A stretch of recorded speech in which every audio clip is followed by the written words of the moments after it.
The Urban Experience. That's the name of this course, Humanities 2110, one of several Paths to the Present courses that you can take to complete the second year Division of Liberal Arts academic core, which began with Self, Society, and Cosmos. My name is Mike Wakeford, and if you sign up for the Urban Experience, I'll be your instructor. This course, the Urban Experience, rests upon the view that modernity is a fundamentally urban phenomenon, and that the task of understanding what modernity means, what it is, therefore, is inextricably tied to studying urban history, studying the shapes and structures of the urban landscape, and studying the patterns and rhythms of urban living. Now, none of this is to say that the city is an invention of the modern age, or that the city only recently took its prominent place in the human imagination. If you've taken Self, Society, Cosmos, after all, you know that that's just not the case. You read Gilgamesh, who, confronted with the impossibility of eternal life, sets out to achieve a different kind of immortality by building a great city.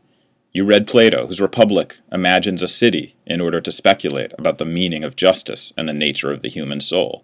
In the book of Genesis, you saw humanity punished for building a city to the sky, and you might have seen St. Augustine, one of the architects of Christian doctrine, describe the path to salvation as a passage from the city of man to the city of God.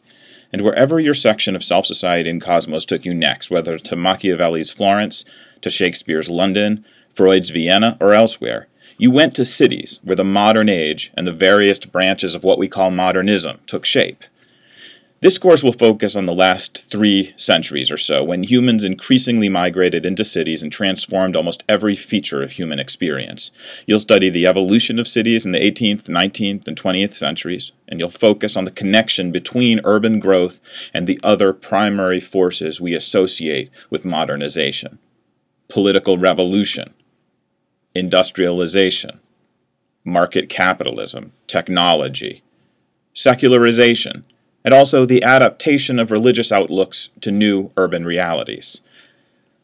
Life in big modern cities has always been recognized as being different, so different that we can talk about the urbanization of basic patterns of living and of the urbanization of human consciousness itself.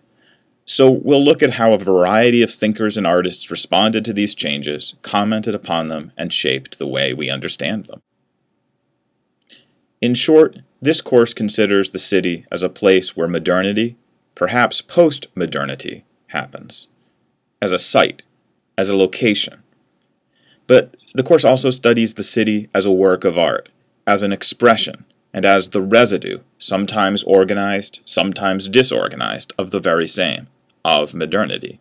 The city is a place where the modern story unfolds, but it is also the medium upon which the story is recorded.